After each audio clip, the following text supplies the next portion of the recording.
مزید ویڈیوز کے لیے ہمارے چینل ہاؤس آف اسلام کو سبسکرائب کرنا نہ بھولیے۔ شکریہ۔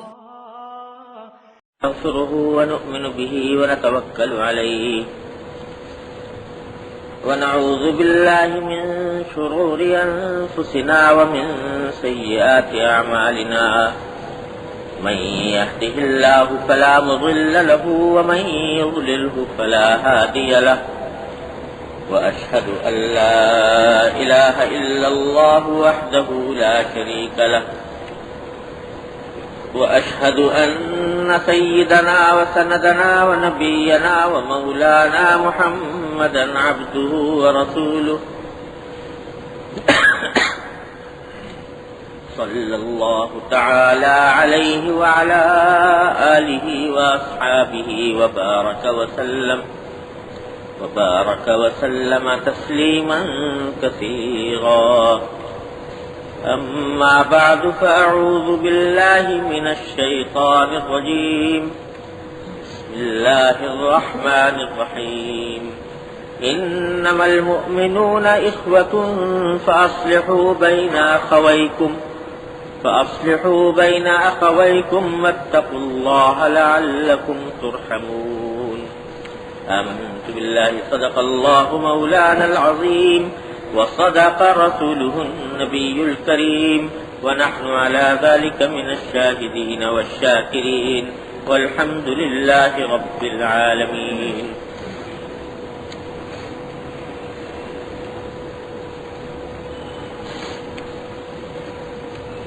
یہ ہے باب الاصلاح بین الناس.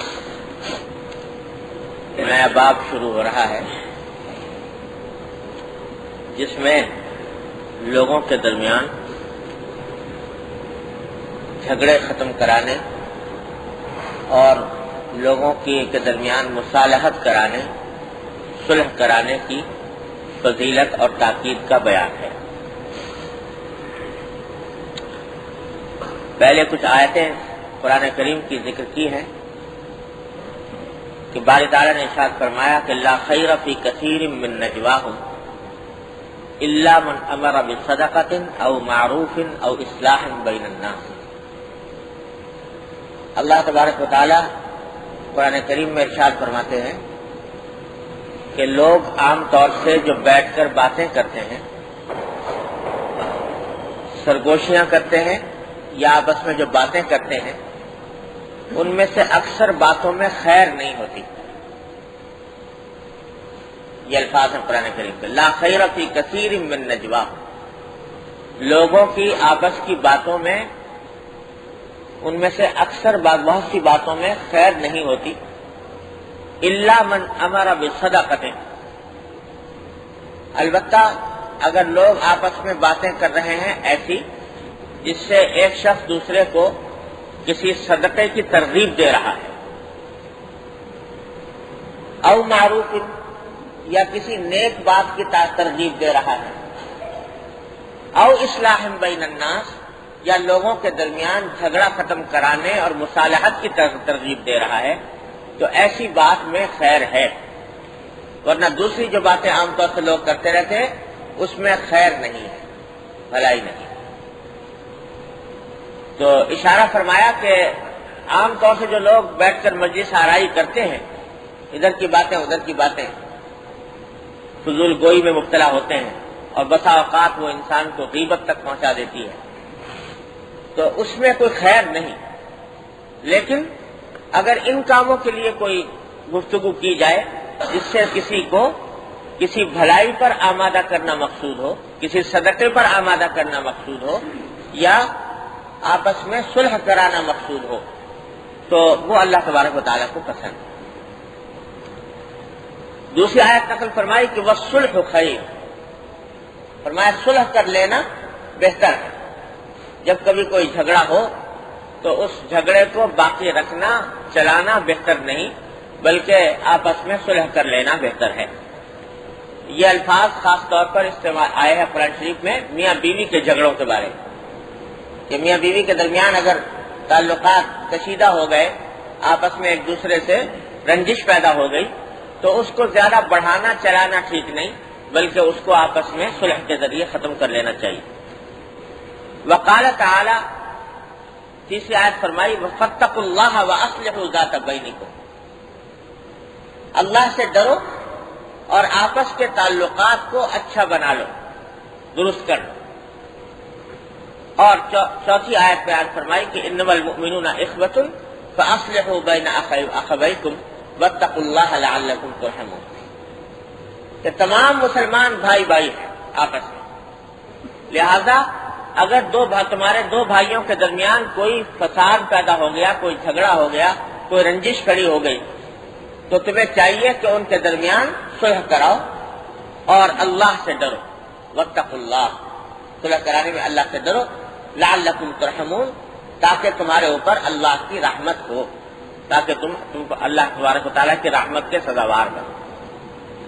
یہ آیات نقل فرمائی ہیں پہلے، اور اس کے بعد پھر احادیث آئیں گی، لیکن پورے باب کا مقصود یہ ہے کہ قرآن و سنت کو دیکھنے سے یہ بات واضح طور پر معلوم ہوتی ہے کہ اللہ تبارک و تعالیٰ کو اور اللہ کے رسول صلی اللہ علیہ وسلم کو مسلمانوں کے باہمی جھگڑے کسی قیمت پر پسند نہیں۔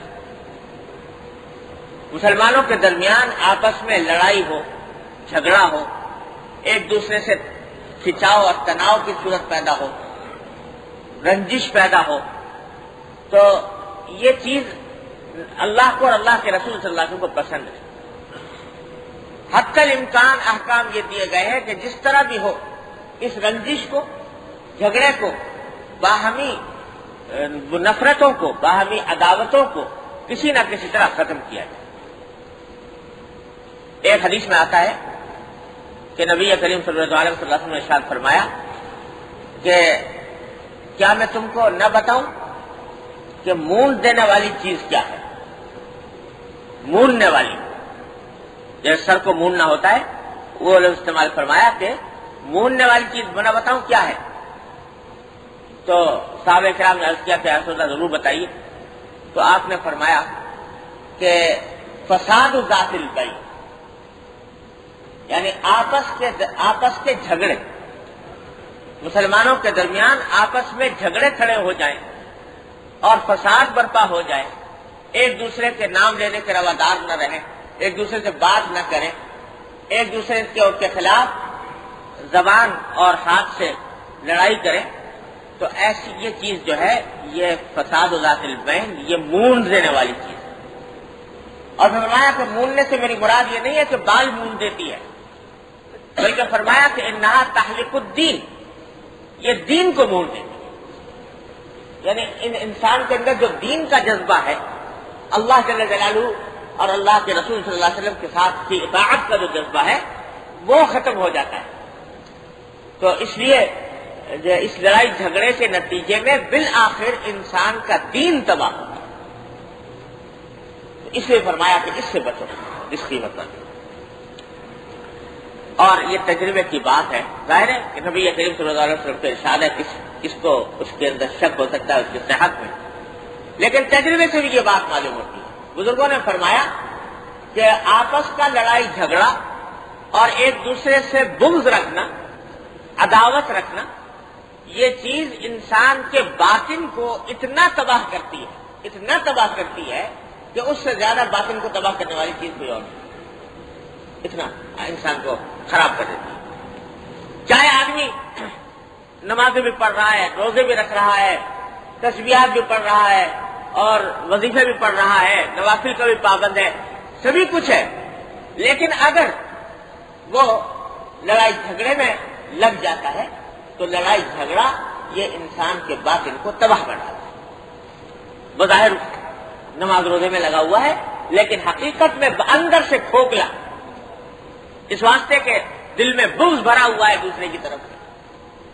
اور اس بغض کی خاصیت یہ ہے کہ انسان کو کبھی انصاف پر قائم نہیں رہنے دیتا، دوسرے کے ساتھ زیادتی کرے گا، کبھی زبان سے کرے گا، کبھی ہاتھ سے کرے گا، کبھی مالی اعتبار سے کسی دوسرے کا حق چھینے گا، تو اس واسطے وہ کبھی حد پر سلامت نہیں رہتا۔ اللہ، ایک حدیث ہے صحیح مسلم میں کہ نبی کریم صلی اللہ علیہ وسلم نے ارشاد فرمایا کہ ہر پیر اور جمعرات کو، پیر کا دن اور جمعرات کے دن، تمام امت کے اعمال اللہ جل جلالہ کی بارگاہ میں پیش ہوتے ہیں اور جنت کے دروازے کھولے جاتے ہیں، پیر کے دن اور جمعرات کے دن اعمال پیش ہوتے ہیں۔ یہ ذرا سمجھ لیجئے کہ یوں تو سارے دنیا کے ساری مخلوق کے اعمال ہر وقت اللہ جل جلالہ کے سامنے ہیں، وہ ہر شخص کے عمل سے واقف ہے، کون کیا کر رہا ہے، یہاں تک کہ دلوں کے بھید کو جانتے ہیں، کس کے دل میں کیا خیال گزر رہا ہے وہ بھی اللہ تعالیٰ تبارک و تعالیٰ اس کو جانتے ہیں۔ لہذا سوال پیدا ہوتا ہے کہ آپ اللہ تعالیٰ کی بارگاہ میں اعمال پیش ہونے کا کیا مطلب، وہ تو جانتے ہی ہے سب کچھ، تو معلوم تو عالم تو جاننے والے تو ہیں، اللہ تبارک و تعالیٰ سب کچھ جانتے ہیں، لیکن اللہ تبارک و تعالیٰ نے اپنے بادشاہی کا نظام اس طرح بنایا ہوا ہے کہ یہ 2 دن مقرر فرمائے ہیں، پیر کا دن اور جمعرات کا دن، جس میں تمام امت کے اعمال، تمام انسانوں کے اعمال اس لیے پیش ہوتے ہیں تاکہ ان کی بنیاد پر ان کے جنتی یا جہنمی ہونے کا فیصلہ کیا جائے۔ تو معلوم تو ہے اللہ تبارک و تعالیٰ کو، لیکن اس دن سارا کچا چٹا انسانوں کا وہ اللہ تبارک و تعالیٰ کی بارگاہ میں پیش ہوتا ہے۔ اسی لیے حضور اقدس صلی اللہ علیہ وسلم نے دوسری حدیث میں ارشاد فرمایا کہ چونکہ پیر کے دن انسانوں کے اعمال اللہ تبارک و تعالیٰ کی بارگاہ میں پیش ہوتے ہیں، لہذا میں یہ چاہتا ہوں کہ میرے اعمال ایسی حالت میں پیش ہوں اللہ تعالیٰ کے پاس کہ میں روزے سے ہوں، روزے کی حالت میں ہوں۔ اس واسطے پیر کے دن آپ کثرت سے روزے رکھا کرتے ہیں۔ تو غرض اعمال پیش ہوتے ہیں اور حدیث میں ہے کہ جنت کے دروازے کھولے جاتے ہیں۔ تو جب وہ اعمال پیش ہوتے ہیں لوگوں کے اور اس میں کسی کے بارے میں بتایا جاتا ہے کہ یہ شخص جو ہے یہ اس ہفتے میں یا ان دنوں کے اندر یہ مومن رہا، ایمان کی حالت میں رہا، اس نے کسی کے ساتھ شرک، اللہ تبارک تعالیٰ کے ساتھ کسی کو شریک نہیں ٹھہرایا، جب یہ بات اس کے اعمال کے اندر ہوتی ہے تو باری تعالیٰ فرماتے ہیں کہ اس کے لیے میں آج کے دن اس کی مغفرت کا اعلان کرتا ہوں۔ مغفرت کا اعلان کیا مانا کہ اس کو ہمیشہ کے لیے جہنم میں داخل نہیں کیا جائے گا، کسی نہ کسی وقت جنت میں ضرور چلا جائے گا یہ سب، کیونکہ یہ ایمان کی حالت میں ہے، یہ اعلان فرماتے ہیں۔ لیکن اور فرماتے ہیں کہ کیونکہ اس کی مغفرت میں نے کر دی ہے لہذا فیصلہ کر دیا ہے کہ یہ کبھی نہ کبھی جنت میں ضرور جائے گا، اس کے لیے جنت کے دروازے کھول دیے جائیں، یہ اعلان ہوتا ہے۔ لیکن ساتھ ہی فرمایا جاتا ہے کہ الا صاحب شحنا، سوائے اس شخص کے جس کے دل میں کسی دوسرے مسلمان کی طرف سے بغض ہو، کینہ ہو۔ اگر کسی کے دل میں کسی دوسرے مسلمان کی طرف سے بغض اور کینہ ہے تو اس کے بارے میں فرماتے ہیں باری تعالیٰ کہ ابھی رک جاؤ، اس کے بارے میں ابھی فیصلہ نہیں کرتا، اس کے جنتی ہونے کا فیصلہ نہیں کرتا، حتی یصطلحا، یہاں تک کہ ان کے درمیان آپس میں صلح نہ ہو۔ جب تک نہیں کرتے اس وقت تک ان کا جنت کے داخلے کا اعلان روک دیا گیا۔ کیوں؟ ذرا سمجھ لیجیے، یوں تو جو بھی شخص کوئی گناہ کرے چاہے صاحب ایمان ہو تو اس گناہ کا بدلہ اس کو قاعدے کے روح سے ملنا چاہیے، وہ فوراً جنت میں نہیں جائے گا جب تک کہ اس گناہ کا بدلہ، گناہ کی سزا نہ چکے، اس وقت تک جنت میں نہیں جائے گا۔ لیکن اور اعمال ایسے ہیں کہ ایمان کے ساتھ اگر وہ اعمال خراب جمع ہو جائیں تو ابھی یہ اس بات کا اندیشہ نہیں ہوتا کہ یہ اعمال اس کو بالآخر کفر اور شرک میں لے جا کر مبتلا کر دیں۔ اس واسطے اللہ تعالیٰ فرماتے ہیں کیونکہ ایمان ہے اس واسطے جنت کا اعلان اس کے لیے کر دو، جو خراب عمل ہیں وہ یا تو یہ کسی وقت توبہ کر لے گا تو معاف ہو جائیں گے، اور اگر ہوا بھی تو زیادہ یہاں آ کر سزا اس کو دے دی جائے گی، پھر یہ جنت میں چلا جائے گا۔ لیکن بغض اور عداوت ایسی چیز ہے کہ اس کے بارے میں خطرہ ہے کہ یہ بغض اور عداوت پر اگر قائم رہا تو کسی دن اللہ بچائے کہ اس کو کفر میں نہ لے جائے، اسے ایمان سلب نہ کرا دے۔ اس واسطے اس کے بارے میں فرمایا کہ اس کو روک دو جب تک کہ ان کے درمیان آپس میں صلح نہ ہو۔ اس سے آپ اندازہ کر سکتے ہیں کہ کتنا زبردست ناپسند ہے اللہ اور اللہ کے رسول کو مسلمانوں کا باہمی بغض اور نفرت۔ اور یہ حدیث تو آپ نے سنی ہوگی شب برات کے بارے میں اور شب قدر کے بارے میں۔ شب برات کے بارے میں خاص طور پر حدیث میں آتا ہے کہ شب برات میں اللہ تبارک و تعالی آنے والی ہے اگلے اسی مہینے میں انشاءاللہ، تو اس شب برات میں اللہ تبارک و تعالی دنیا کے لوگوں کی طرف متوجہ ہوتے ہیں، آپ کی رحمت متوجہ ہوتی ہے، اور اتنے انسانوں کی مغفرت فرماتے ہیں جتنے قبیلے کلب کے بکریوں کے جسم پر اگے ہوئے بال۔ قبیلہ کلب بہت بڑا قبیلہ تھا اور اس کی بکریاں بہت زیادہ تھیں، ان سب بکریوں کے جسم پر جتنے بال اگے ہوئے ہیں اتنے انسانوں کی مغفرت اللہ تبارک و تعالیٰ اس رات میں فرماتے ہیں۔ لیکن فرمایا کہ 2 آدمی ایسے ہیں جن کی مغفرت اس رات میں بھی نہیں ہوتی۔ ایک کون؟ مشاحن، کہ جس کے دل میں دوسرے کی طرف سے، مسلمان کی طرف سے بغض، کینہ ہو اور عداوت ہو، وہ ہے صاحب الشحناء۔ اس کی مغفرت ایسے جبکہ اللہ کی رحمت کے دروازے کھلے ہوئے ہیں، رحمت کی ہوائیں چل رہی ہیں، ہرکس و ناکس کی طرف متوجہ ہو رہی ہے، اس حالت میں بھی وہ شخص اللہ کی رحمت سے محروم رہتا ہے، مغفرت سے محروم رہتا ہے۔ اور ایک وہ شخص فرمایا، اور ایک وہ جس نے اپنا زیر جامہ پاجامہ وہ ٹکنوں سے نیچے لٹکایا ہوا ہو، جو علامت ہے تکبر کی، تو اس کی مغفرت نہیں۔ اور ایک جس کے دل میں بغض ہو دوسرے کی، اس کی مغفرت نہیں ہوتی۔ تو اتنا اللہ تبارک و تعالیٰ کو مبغوض ہے یہ مسلمانوں کا ایک دوسرے سے بغض رکھنا، ایک دوسرے سے کینہ رکھنا۔ بغض کی حقیقت بھی سمجھ لیجیے، ہے تو بڑا خطرناک چیز، اللہ تعالیٰ اپنی رحمت سے ہم سب کو اس سے حفاظت فرمائے، لیکن حقیقت اس کی یہ ہے کہ کسی دوسرے شخص کی بدخواہی، دوسرے شخص کی بدخواہی کی فکر، اس کو نقصان ہو جائے، اس کی بدنامی ہو، اس کو لوگ برا سمجھیں، اس کے لوگ جو ہے اس کو اچھا نہ سمجھیں، اس کو نقصان پہنچ جائے دنیا میں یا آخرت۔ یہ بدخواہی کسی دوسرے مسلمان کی پیدا ہو جائے دل میں، تو اس کو کہتے ہیں بغض اللہ نے۔ اب ظاہر ہے کہ ایک شخص ہے، اس کے اوپر کسی نے ظلم کیا ہے، وہ مظلوم ہے، تو ظالم کے خلاف اس کے ظلم کی وجہ سے جذبات دل میں پیدا ہو جاتے ہیں، اور مقصود اس سے اپنے آپ سے ظلم کو دفع کرنا ہوتا ہے کہ مجھ پر یہ ظلم نہ کرے۔ تو ایسی صورت میں اللہ تبارک و تعالیٰ نے بھی اجازت دی ہے اپنے ظلم کا بدلہ لینے کی بھی، اپنے سے ظلم کا دفاع کرنے کی بھی۔ لیکن حاصل اس کا کیا ہے کہ ظلم جب تک ہے تو اس وقت تک تو آدمی اس کو اچھا نہیں سمجھتا، لیکن اس کی ذات سے کوئی کینہ نہیں، اس کی ذات سے کوئی بغض نہیں، اس کی ذات سے بدخواہی مقصود نہیں، تو انشاءاللہ یہ بغض میں داخل ہے۔ لیکن دوسرے کو یہ بغض پیدا ہوتا ہے حسد سے، دوسرا آگے بڑھ گیا، میں پیچھے رہ گیا، اور اس کے آگے بڑھنے کی وجہ سے دل میں جلن ہو رہی ہے، گھٹن پیدا ہو رہی ہے۔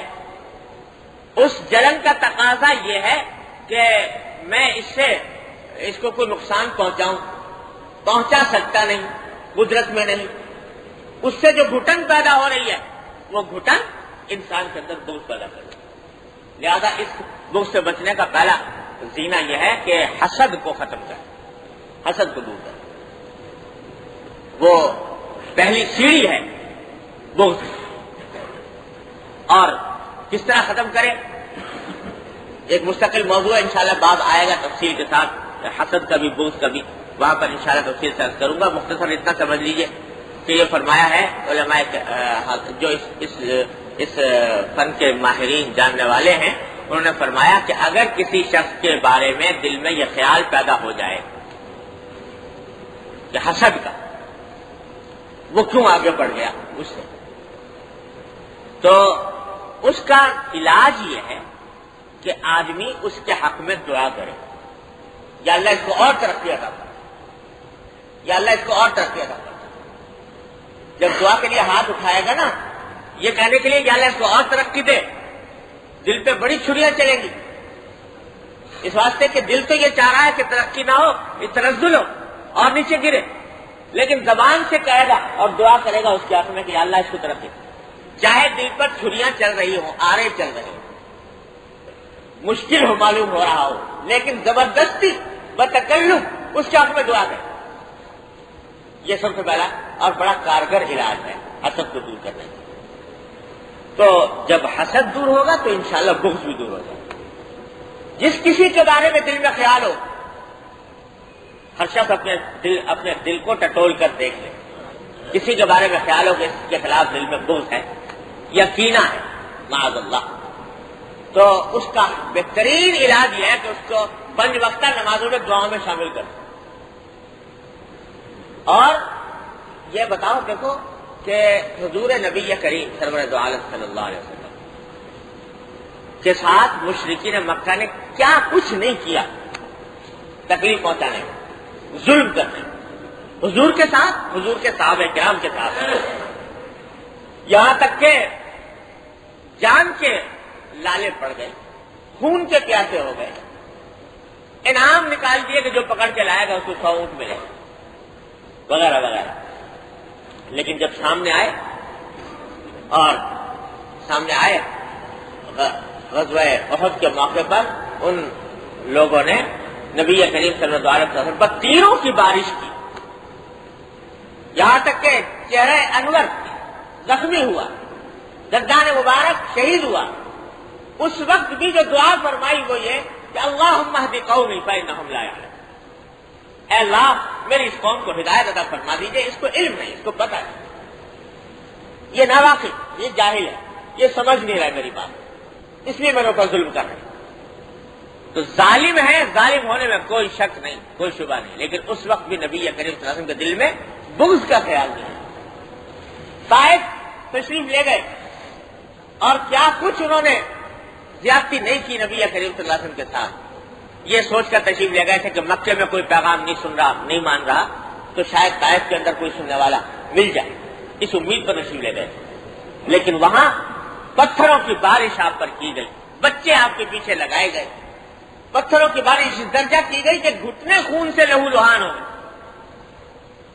اور اس موقع پر اللہ تبارک و تعالیٰ نے پہاڑوں کے فرشتے کو بھیجا حضور اکرم صلی اللہ علیہ وسلم کی خدمت میں. یا رسول اللہ اگر آپ حکم فرمائیں تو یہ طائف کی پوری بستی یہ 2 پہاڑوں کے درمیان واقع ہے، اگر آپ حکم دیں تو ان دونوں پہاڑوں کو ملا دیا جائے اس طرح کہ اس قوم کا نام و نشان مٹ جائے جس نے اپنے نبی کے ساتھ یہ سلوک کیا. لیکن رحمت للعالمین صلی اللہ علیہ وسلم نے جواب میں ارشاد فرمایا کہ نہیں، میں یہ نہیں چاہتا. یہ لوگ اس وقت نادانی میں یہ حرکتیں کر رہے ہیں، ان کو پتہ نہیں ہے. ہو سکتا ہے کہ اللہ تبارک و تعالیٰ انہی کی اولاد میں سے ایسے لوگ پیدا فرما دے جو دین حق کے علم بردار ہو، انہی کے اندر پیدا ہو جائے. نہیں کیا تو کبھی کسی کی بدخواہی نہیں فرمائی باوجود اتنی شدید دشمنی کے. تو یہ اسوہ ہے نبی کریم صلی اللہ علیہ وسلم، اور یہ بڑی عظیم سنت ہے نبی کریم صلی اللہ علیہ وسلم کہ جس نے دوسرے نے بدخواہی کی ہمارے ساتھ تو اس بدخواہی کا بدلہ بدخواہی سے نہ دیں، اس کے بجائے اس کے حق میں دعا. تو یہ بہترین علاج ہے بغض اور حسد کو دور کرنے کا. انشاءاللہ اس کے اوپر مستقل باب آگے آئیں گے، وہاں پر اللہ نے چاہ زندگی اللہ تعالیٰ عطا فرمائی تو تفصیل عرض کروں گا.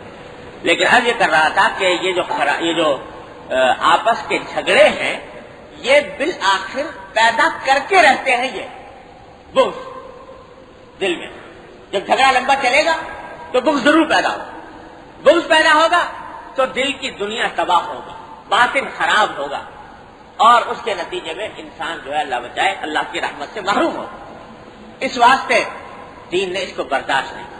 جھگڑے سے بچو، جھگڑے سے بچو، جھگڑے سے بچو، جگہ جگہ. حضرت یہاں تک کہ امام مالک رحمۃ اللہ علیہ فرماتے ہیں ایک جھگڑا تو ہوتا ہے نا ہاتھا پائی والا یا جسمانی قسم کا، ایک ہوتا ہے جھگڑا پڑھے لکھوں کا، پڑھے لکھوں کا، عالموں کا. وہ کیا؟ وہ ہوتا ہے بحث مباحثہ. بحث مباحثہ ہو رہا ہے اور ادھر سے سوال، ادھر سے جواب، ادھر سے دلیل، ادھر سے اس کا توڑ. یہ مناظرہ اور مجادلہ اور مباحثہ، اس کو بھی بزرگوں نے کبھی پسند نہیں کیا، اس واسطے کہ اس سے بھی باطن کا نور جاتا رہتا ہے.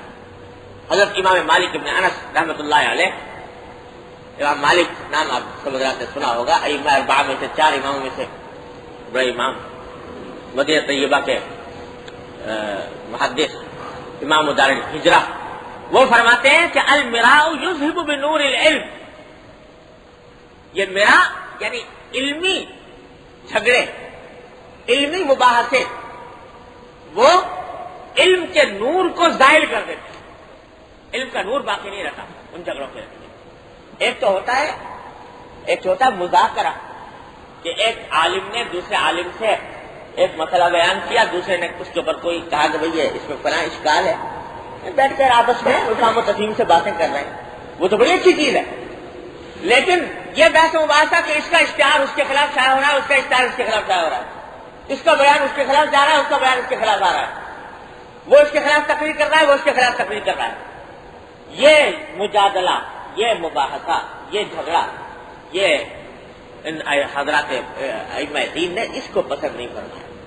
ہمارے حضرت حکیم الامت قدس اللہ تعالیٰ، اللہ تبارک و تعالیٰ کے درجات بلند فرمائے، فرماتے ہیں کہ جب میں فارغ ہوا درس نظامی سے، دارالعلوم دیوبند سے، تو شروع میں بڑا شوق تھا باطل فرقوں سے مناظرے کرنے کا.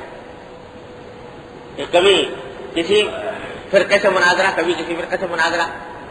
اور حضرت کو اللہ تعالیٰ نے بنایا ایسا تھا کہ اللہ تعالیٰ نے ہر چیز میں کمال عطا فرمایا تھا، تو قوت کلام میں بھی اللہ تعالیٰ نے ایسا کمال عطا فرمایا تھا کہ کوئی اگر مقابلے پر آ جائے بات کرنے کے لیے، بحث مباحثہ کرنے کے لیے، چند منٹ میں لاجواب کر دیتے.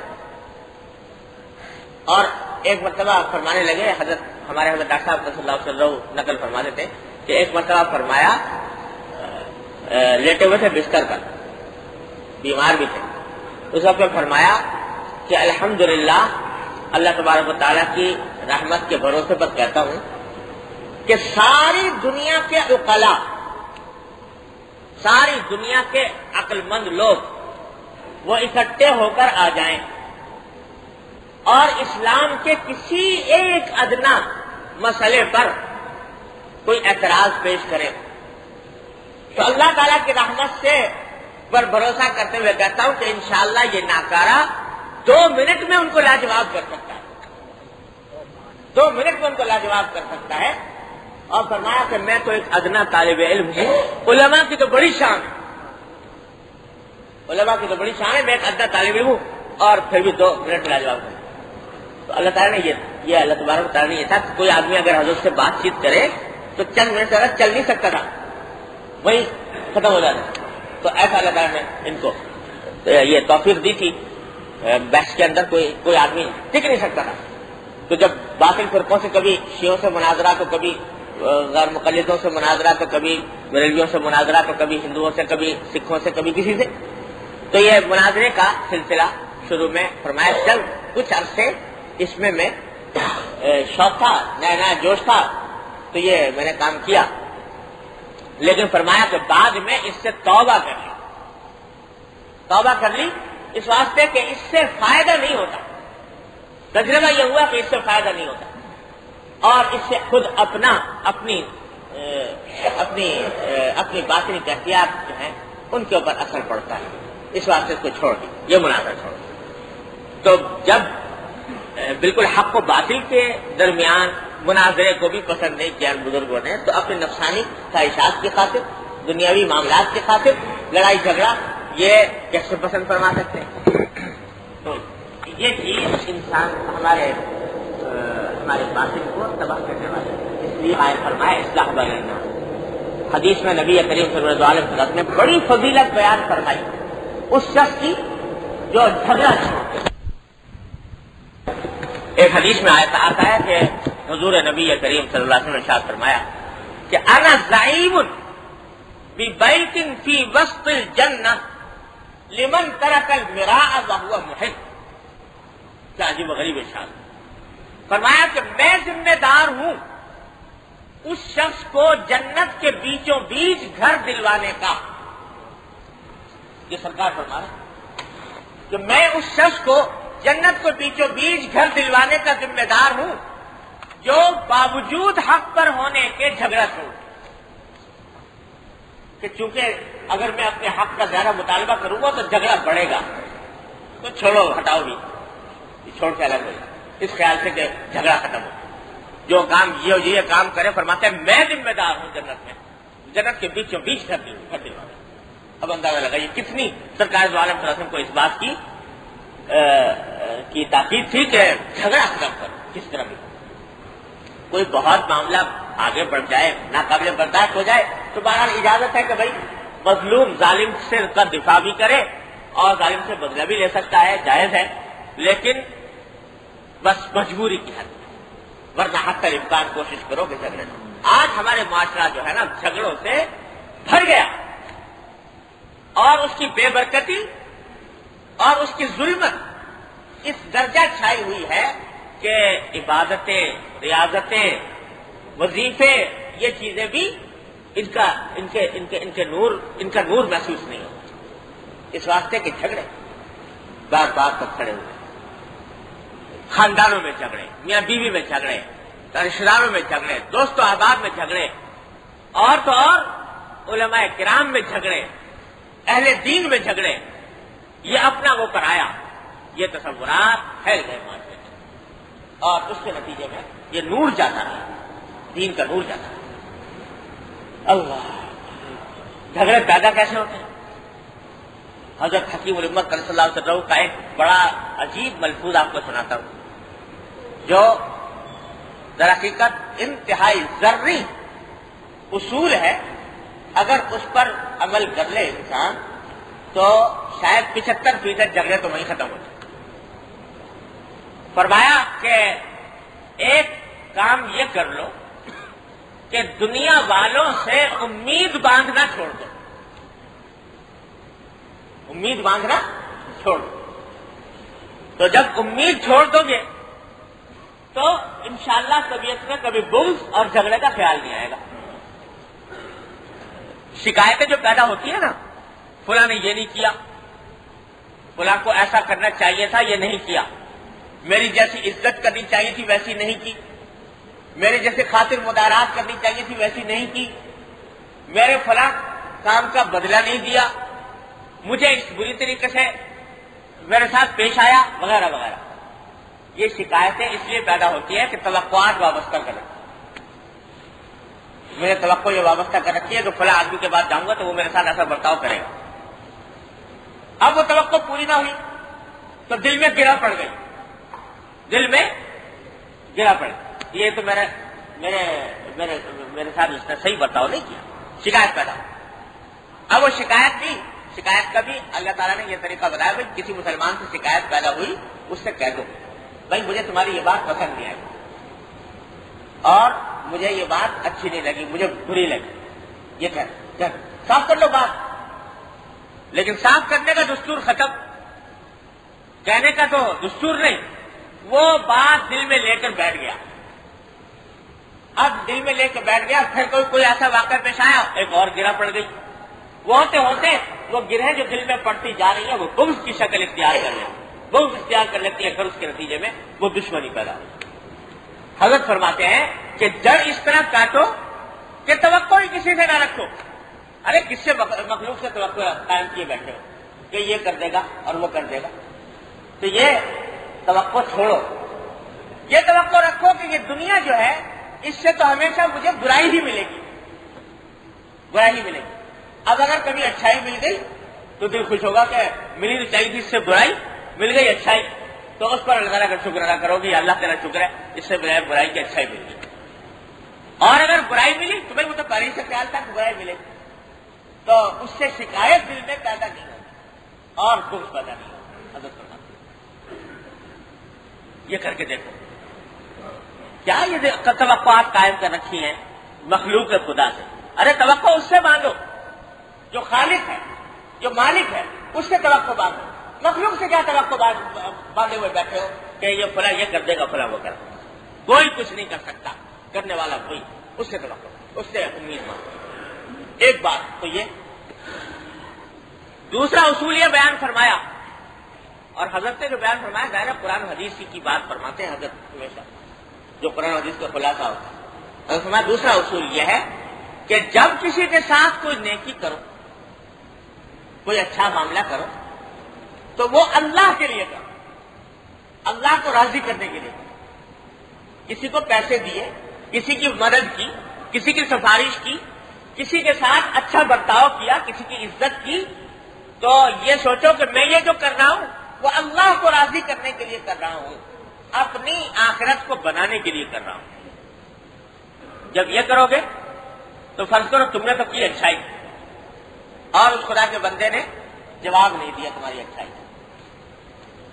کبھی تسلیم نہیں کیا تمہارے احسان کو، مانا نہیں، تو آپ دل میں انسان کے پیدا ہوتی ہے بات کہ میں نے تو یہ کام کیا تھا اور جواب دیا اس نے الٹا، کبھی مانتا نہیں میری بات، کبھی میرے احسان کو نہیں مانتا، کبھی میری کسی اچھائی کو تسلیم نہیں کرتا، حالانکہ میں اس کے ساتھ یہ کرتا رہا ہوں، یہ کرتا رہا ہوں، یہ کرتا رہا ہوں۔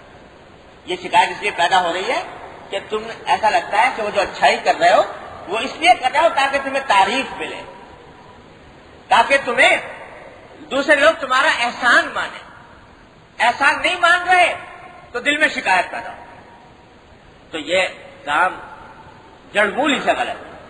اگر کسی شخص نے اللہ کے لیے کیا ہو کہ میں نے تو اللہ کے لیے، اللہ کو راضی کرنے کے لیے کیا، اب جناب وہ اگر نہیں مان رہا احسان تو نہ مانے، میرا مقصد تو حاصل ہے، میں نے تو اللہ کے لیے کیا تھا، اللہ تبارک و تعالیٰ کہ ہاں اگر قبول ہو جائے تو میرا مقصد حاصل ہے۔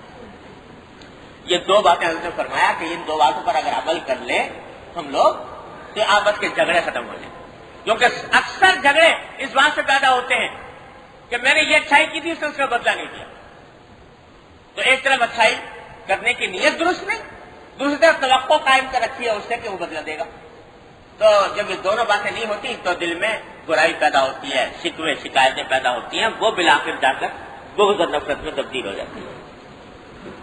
تو اللہ تبارک و تعالیٰ عمل کی توفیق عطا فرمائے۔ حقیقت یہی ہے کہ یہ توقع اگر انسان توقع ختم کر دے مخلوق سے، اللہ سے توقع باندھے کہ یہ کام جو میں کر رہا ہوں یا اللہ میں آپ کی خوشنودی کی خاطر کر رہا ہوں، مخلوق سے تو توقع نہیں ہے کہ وہ اس کو مانے گی، لیکن آپ اپنی رحمت سے اس پر اجر عطا فرما دیجیے، پھر کر کے دیکھیں تو شکوائی پیدا نہیں ہوگا کبھی، اور اس صورت میں اس کے اوپر عمل کی توفیق ہو جائے گی۔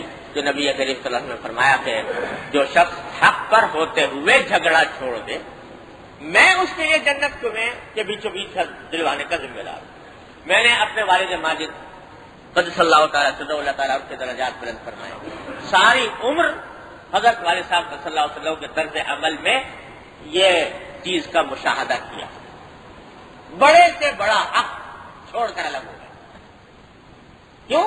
اس لیے کہ کوئی جھگڑا نہ کھڑا ہو۔ آج کوئی یقین کرنا لوگوں کو مشکل ہے یہ، لیکن اسے سناتا ہوں کہ قریب کا واقعہ ہے، زیادہ دور کا نہیں۔ یہ دارالعلوم ہمارا جو ہے، جو حضرت والد صاحب صلی اللہ علیہ وسلم نے قائم فرمایا تھا، یہ پہلے ایک چھوٹی سی عمارت میں تھا نانک واڑے کی، آپ نے بھی دیکھا ہوگا، چھوٹی سی عمارت ہے، تنگ عمارت پڑ گئی تھی، اس کے لیے وسیع زمین کی ضرورت تھی، وسیع۔ تو اللہ تعالیٰ کا کرنا ایسا ہوا کہ حکومت کی طرف سے جگہ مل گئی شہر کے وسط میں، یہ جو آج کل جہاں اسلامیہ کالج بنا ہوا ہے، اور یہ حضرت علامہ عثمانی رحمۃ اللہ علیہ کے مزار کے پاس کا جو ہے بڑا وسیع رقبہ دارالعلوم کو الاٹ ہو گیا، مل گیا، ملکیت وہ یعنی باقاعدہ دارالعلوم کے نام منتقل ہو گیا، کاغذات مل گئے، پوری زمین مل گئی۔ جب مل چکی تو اس کے بعد وہاں پر سنگ بنیاد رکھنا تھا تو تعمیر شروع کر دی، بنیادیں کھود دی، ایک کمرہ بنا لیا، ٹیلی فون لگ گیا، اس کے بعد جلسہ اس کے تاسیس کا جلسہ منعقد ہوا جس میں سارے پاکستان سے علماء حضرات تشریف لائے، جلسہ ہوا۔ اس موقع پر کچھ حضرات نے جھگڑا کھڑا کر دیا کہ صاحب یہ تو غلط ملا، ان کو نہیں ملنا چاہیے تھا، فلاں کو ملنا چاہیے تھا، یہ جھگڑا کھڑا کر۔ شروع میں کوشش کی کہ اس جھگڑے کو کسی طرح ختم کرا دیا جائے۔ جھگڑے میں اتفاق سے کچھ ایسے بعض بزرگ ہستیوں کو بھی شامل کر لیا گیا، بعض حضرات نے شامل کر لیا کہ جو والد صاحب کے لیے باعث احترام تھی، تو ان کو بھی شامل کر لیا۔ والد صاحب نے پہلے کوشش کی کہ کسی طرح جھگڑا نمٹ جائے، لیکن نہیں نمٹا۔ تو اس موقع پر حضرت والد صاحب صلی اللہ علیہ وسلم نے فیصلہ یہ فرمایا کہ بھائی یہ تو جھگڑا ہے، جو مدرسہ کا تو آغاز ہی پر جھگڑے سے ہو رہا ہے، اس مدرسے میں کیا برکت ہوگی جس کا جھگڑے سے آغاز ہو۔ تو فیصلہ یہ فرمایا کہ یہ زمین میں چھوڑتا ہوں۔ سارے مجلس منتظمہ بیٹھی، اس نے کہا کہ حضرت یہ کیا آپ کام کر رہے ہیں، اتنی بڑی زمین وسط شہر کے اندر جو پہلے کہیں ایسی زمین کا ملنا مشکل، اور مل چکی، آپ کے ملکیت ہو چکی، مدرسے کی دارالعلوم کی ملکیت ہو چکی، آپ اس کو چھوڑ کر کیسے الگ ہو رہے ہیں؟ حضرت نے فرمایا کہ بھائی میں مجلس منتظمہ کے لوگوں سے کہتا ہوں کہ میں آپ لوگوں کو مجبور نہیں کرتا، کیونکہ مجلس منتظمہ در حقیقت مالک ہو چکی ہے اس زمین کی، میں مجبور نہیں کرتا، آپ چاہیں بنائیں، لیکن میں نہیں شامل ہوں گا، میں ادھر اس میں شامل نہیں ہو سکتا، اس واسطے کہ جس مدرسے کی بنیاد میرے اس طرح جھگڑے پر کھڑی ہو، اس مدرسے میں مجھے برکت نظر نہیں۔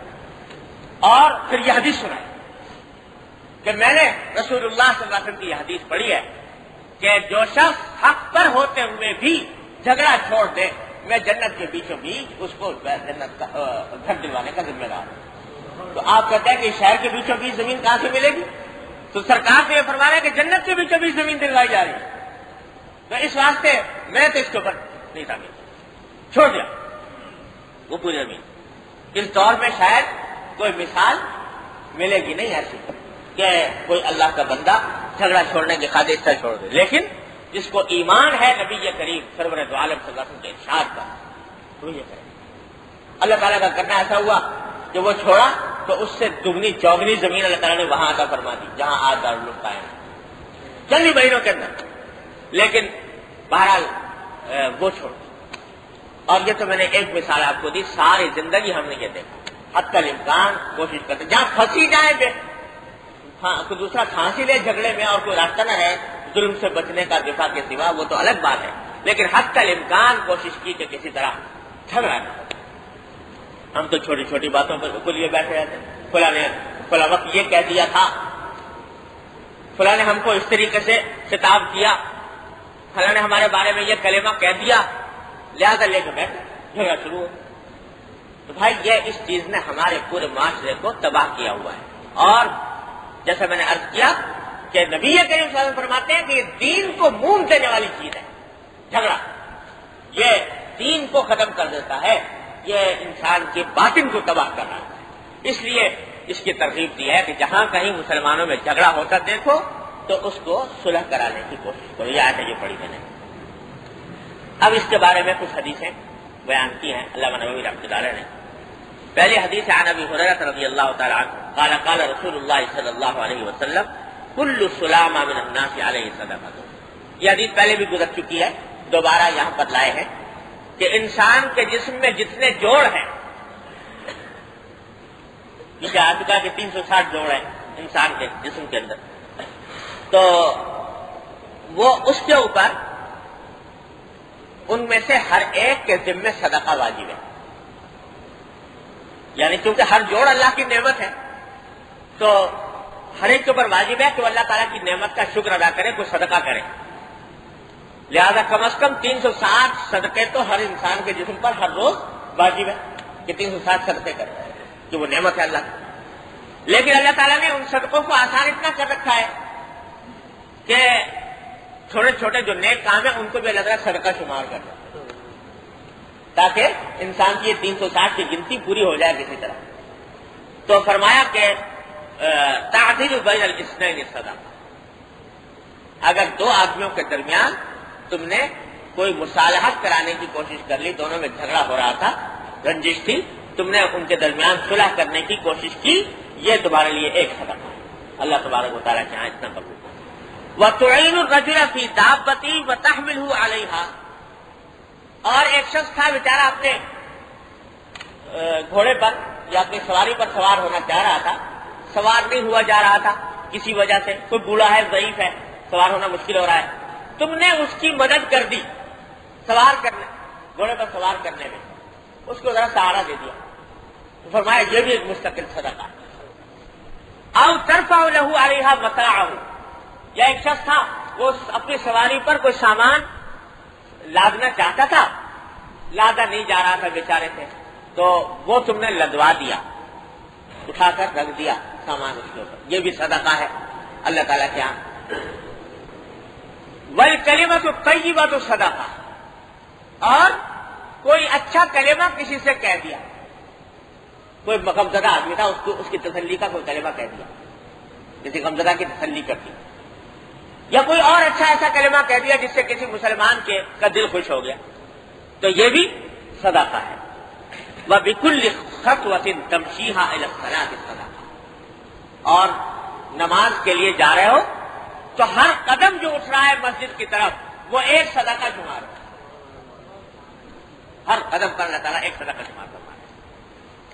وَتُمِيتُ الْأَذَى عَنِ الطَّرِيقِ صَدَقَةٌ، راستے میں کوئی گندگی پڑی ہے، کوئی تکلیف دہ چیز ہے جس سے لوگوں کے الجھنے کا اندیشہ ہے، اس کو ہٹا دیا، یہ بھی اللہ تبارک و تعالیٰ کا صدقہ ہے۔ اس کا بیان آپ پیچھے آ چکا ہے مستقل باب کے اندر تفصیل کے ساتھ، پوری حدیث بھی گزر چکی ہے۔ بہرحال اس میں جو پہلا جملہ ہے کہ تعدیل بین اثنین صدقہ، دو آدمیوں کے درمیان جھگڑا ہو رہا تھا، رنجش ہو رہی تھی، تم نے ان کے درمیان بیٹھ کر مصالحت کرا دی، اللہ تعالیٰ کے ہاں یہ بڑا صدقہ شمار ہوتا ہے۔ اور سنیے دوسری حدیث ہے، عن ام کلثوم بنت عقبۃ بن ابی معیط رضی اللہ تعالی عنہا قالت سمعت رسول اللہ صلی اللہ علیہ وسلم یقول لیس الکذاب الذی یصلح بین الناس فینمی خیرا او یقول خیرا۔ یہ حضرت ام کلثوم رضی اللہ تعالی عنہ ایک صحابیہ ہے، اور اسلام نے بھی کیا کیا کرشمے دکھائے ہیں۔ یہ بیٹی ہے عقبہ ابن ابی معیط۔ عقبہ ابن ابی معیط یہ حضور اقدس صلی اللہ علیہ وسلم کے جانی دشمنوں میں سے ایک شخص تھا، جو انتہا درجے کا حضور اقدس صلی اللہ علیہ وسلم کو تکلیف پہنچانے والا مشرک شخص، تو جیسے ابو جہل، امیہ بن خلف، اس طرح کا یہ عقبہ بن ابی معیط تھا۔ اس درجہ کا حضور اقدس صلی اللہ علیہ وسلم نے کبھی کسی کے حق میں بہت شاذ و نادر کبھی بد دعا فرمائی، لیکن اس کے حق میں بد دعا فرمائی حضور اقدس صلی اللہ علیہ وسلم، اللہم سلط علیہ کلبا من کلابک، یا اللہ اس کے اوپر اپنے درندوں میں سے کسی درندے کو مسلط فرما دی، اور بلاخر درندے کے ذریعے اس کا انتقال ہوا۔ عقبہ بن ابی معیط ایسا شخص تھا، لیکن باپ تو ایسا دشمن اسلام، اور بیٹی ام کلثوم صحابیہ رضی اللہ تعالی عنہ، انہی کی بیٹی ہے۔ اللہ تبارک و تعالیٰ نے ایمان کی دولت عطا فرمائی اور صحابیہ بنی، روایت کر رہی ہیں حدیث نبی کریم صلی اللہ علیہ وسلم کہ حضور اقدس صلی اللہ علیہ وسلم فرماتی ہیں کہ سمعت رسول اللہ صلی اللہ علیہ وسلم یقول، میں نے رسول اللہ صلی اللہ علیہ وسلم کو یہ فرماتے ہوئے سنا کہ لیس الکذاب الذی یصلح بین الناس فینمی خیرا او یقول خیرا۔ فرمایا کہ جو شخص دو آدمیوں لوگوں کے درمیان مصالحت کرانے کی خاطر کوئی اچھی بات ادھر سے ادھر پہنچا دیتا ہے، یا ایک کی بات دوسرے کو نقل کرتا ہے اس انداز میں جس سے کہ اس کے دل میں دوسرے کی قدر پیدا ہو اور نفرت دور ہو، ایسی بات اگر پہنچا دیتا ہے تو وہ کذاب نہیں، وہ جھوٹا نہیں۔ کیا مانا یہ ہے کہ اگر ظاہری طور پر ایسے بات کہے جس سے جو بظاہر صحیح نہ ہو، سچ نہ ہو، لیکن اس لیے کہہ رہا ہے تاکہ دوسرے کے دل سے کسی دوسرے مسلمان کی برائی نکل جائے، آپس کے دل کا غبار دور ہو جائے، اور نفرتیں ختم ہو جائیں. اس غرض کے لیے اگر کہہ رہا ہے تو اس کو جھوٹے کے حکم میں شمار نہیں کریں.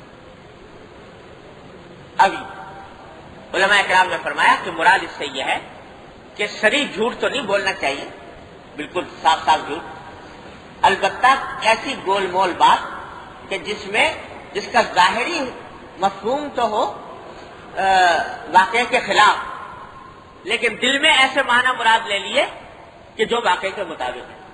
مثلا علماء نے مثال بھی دی ہے کہ دو آدمیوں کے درمیان نفرت ہے. اب جناب وہ اس کا نام سننے کا روادار نہیں، دوسرا اس کے نام سننے کا روادار نہیں. اب یہ جا کے گیا، وہ شکایت کر رہا کہ وہ تو میرا ایسا دشمن ہے، ایسا دشمن ہے، ایسا دشمن ہے. تو وہ یہ کہے کہ بھائی تم اس کو دشمن سمجھ رہے ہو، وہ تمہارا بڑا خیر خواہ ہے. کیسے؟ کہ میں نے خود سنا ہے کہ وہ تمہارے حق میں دعا کر رہا تھا. میں نے خود سنا ہے کہ وہ تمہارے حق میں دعا کر رہا تھا، حالانکہ دعا اس کے حق میں کرتے ہوئے نہیں سنا. دل میں مراد یہ ہے کہ کسی وقت یہ سنا تھا کہ وہ یہ کہہ رہا تھا کہ اللہم اغفر للمؤمنین، یا اللہ سارے مومنوں کی مغفرت فرما. تو جب وہ سارے مومنوں کی مغفرت کی دعا کر رہا تھا تو سارے مسلمان داخل ہو گئے نا، تو وہ بھی داخل ہو گیا. تو دل میں یہ نیت کی کہ یہ تمہارے حق میں دعا کر رہا تھا، کیونکہ اللہ سارے مومنوں کے لیے مغفرت کی دعا کر رہا تھا. تو وہ یہ سمجھے گا کہ یہ میرے خاص طور سے میرا نام لے کر دعا کر رہا ہو. تو ایسی بات اگر کہہ دی تو یہ جھوٹ میں داخل نہیں، بلکہ اس کے اوپر بھی اجر و ثواب ہے انشاءاللہ، کہ جس سے دوسرے کے دل کا بوجھ ہلکا ہو، نفرت دور ہو. تو ایسی بات جب اللہ تعالیٰ کا کوئی بندہ اللہ کی رضا کی خاطر یہ کام کرنے نکلتا ہے تو اللہ تعالیٰ اس کے دل میں ایسی باتیں ڈال دیتے ہیں. جب فکر ہو انسان کو تو دل میں آ جاتی ہے بات کہ یوں کہہ دوں تو اس سے اس کے نفرت دور ہو. ایسے واقعات سنا ہے کہ جس سے بجائے اس کے کہ جناب وہ آگ تو کڑی لگی ہوئی ہے دونوں کے درمیان، آپ نے جا کے ایک قصہ ایسا سنا دیا کہ اس آگ کے اوپر تیل چھڑک دی. تو وہ تو یہ کہہ رہا تھا تمہیں، تو بجائے اس کے کہ وہ نفرت دور ہوتی، نفرت اور بڑھ گئی، نفرت کی آگ اور بڑھ گئی.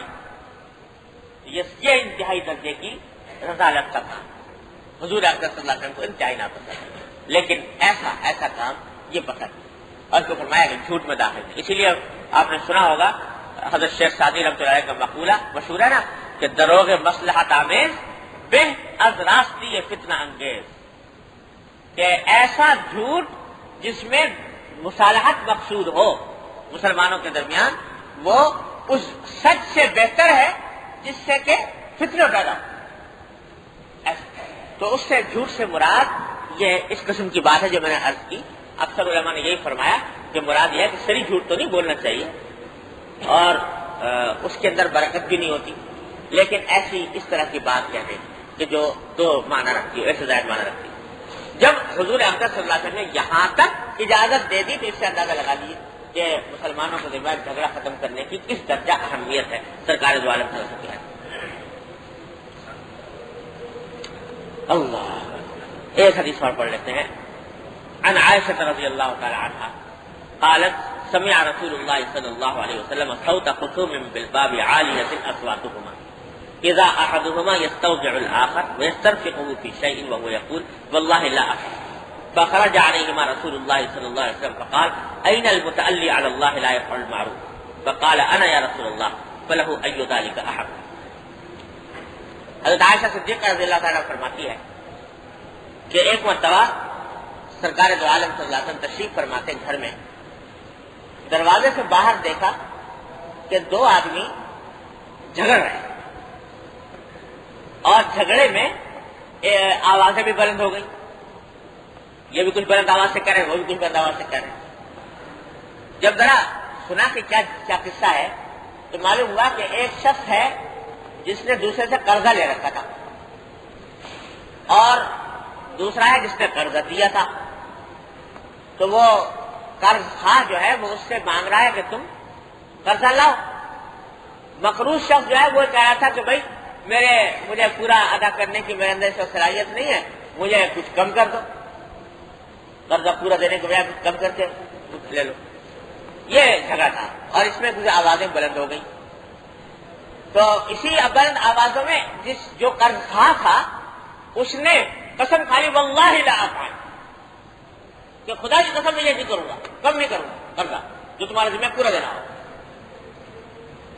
تو جب احمد صاحب نے دیکھا کہ جھگڑا ہو رہا ہے اور باہر آوازیں بھی بلند ہو رہی ہیں، آپ باہر تشریف لائے اور آپ نے پوچھا این المتعلی علی اللہ لا یفعل المعروف، کون ہے وہ، کہاں ہے وہ شخص جو اللہ کی قسم کھا کر یہ کہہ رہا ہے کہ وہ نیک کام نہیں کرے گا، یعنی قسم کھا کر کہہ رہا ہے کہ میں قسم کھاتا ہوں اللہ کی کہ کم نہیں کروں گا، تو اللہ کی قسم کھا کر اس بات کا اعلان کر رہا ہے کہ میں نیک کام نہیں کروں گا، وہ کہاں ہے؟ بس یہ جملہ ارشاد فرمایا، اللہ پر قسم کھا کر یہ کہہ رہا ہے کہ نیک کام نہیں کروں گا، وہ کہاں ہے؟ بس دیکھیے یہ صحابہ کرام ہیں رضی اللہ تعالیٰ عنہ، کہاں تو جذبات کا یہ عالم ہے کہ آوازیں بلند ہو رہی ہیں، وہ کم کرانا چاہ رہے ہیں تو یہ کم کرنے کو تیار نہیں، قسم کھا لی کہ نہیں کروں گا، اور کہاں حضور نے صرف اتنا ارشاد فرمایا کہ کہاں ہے وہ قسم کھانے والا جس نے قسم کھائی کہ میں نیک کام نہیں کروں گا، اسی وقت آگے بڑھ کر عرض کیا کہ انا یا رسول اللہ، یا رسول اللہ میں نے قسم کھائی تھی، اور پھر فوراً دوسرا جملہ یہ فرمایا فَلَهُ مَا أَحَبَّ، کہ یہ جتنا چاہے اتنا کم کر دیں، اس کی طرف سے جتنا یہ چاہے اتنا دے دے، اور اس سے جتنا یہ چھوڑوانا چاہتا اتنا چھوڑنے کے تیار، فوراً اسی وقت چھوڑ، یعنی حضور نے فرمایا نہیں تھا کہ تم چھوڑو، حکم نہیں دیا تھا، مشورہ بھی نہیں دیا تھا، صرف اتنی بات حضور نے فرمائی کہ کون ہے قسم کھانے والا جو نیکی نہ کرنے کی قسم کھا رہا ہے، بس صحابہ کرام وہیں ڈھیلے ہو کہ جھگڑا چھوڑ دیا اور اپنا حق چھوڑ دیا کہ اپنے میں اس سے زیادہ کا مطالبہ نہیں کر سکتا۔ یہ حضرت صحابہ کرام کو اللہ تعالیٰ نے جو یہ مرتبہ عطا فرمایا نا، حضور نے فرمایا کہ اگر تم میں سے کوئی شخص احد پہاڑ کے برابر سونا اللہ کے راستے میں خرچ کرے تو اس ایک صحابی کے آدھا سیر ختم خرچ کیے ہوئے کے برابر نہیں ہو سکتا۔ تم ایک پہاڑ احد پہاڑ برابر سونا خرچ کرو اور ایک صحابی نے آدھا سیر سے بھی ایک پاؤ خرچ کر دیا، اس نے برابر نہیں ہو سکتا۔ وہ اس لیے کہ حضرات صحابہ کرام رضی اللہ تعالیٰ اجمعین اللہ اور اللہ کے رسول کے آگے اس درجہ رام تھے کہ ایک جملہ سن لیا سرکار دو عالم وسلم کا، اس کے بعد بجال نہیں ہے کہ اس سے آگے بڑھے۔ اللہ تعالیٰ کی رحمت سے ہم سب کو بھی اس جذبے کا کوئی حصہ عطا فرمائے۔ اللہم صلی علی سیدنا، اللہم صلی علی سیدنا، اللہم صلی علی سیدنا۔ ربنا ظلمنا انفسنا وان لم تغفر لنا وترحمنا لنكونن من الخاسرين، ربنا ظلمنا انفسنا وان لم تغفر لنا وترحمنا لنكونن من الخاسرين، ربنا لا تجعلنا فتنة للقوم الظالمين ونجنا برحمتك من القوم الكافرين، ربنا آتنا في الدنيا حسنة وفي الآخرة حسنة وقنا عذاب النار، يا ارحم الراحمين اغفر ذنوبنا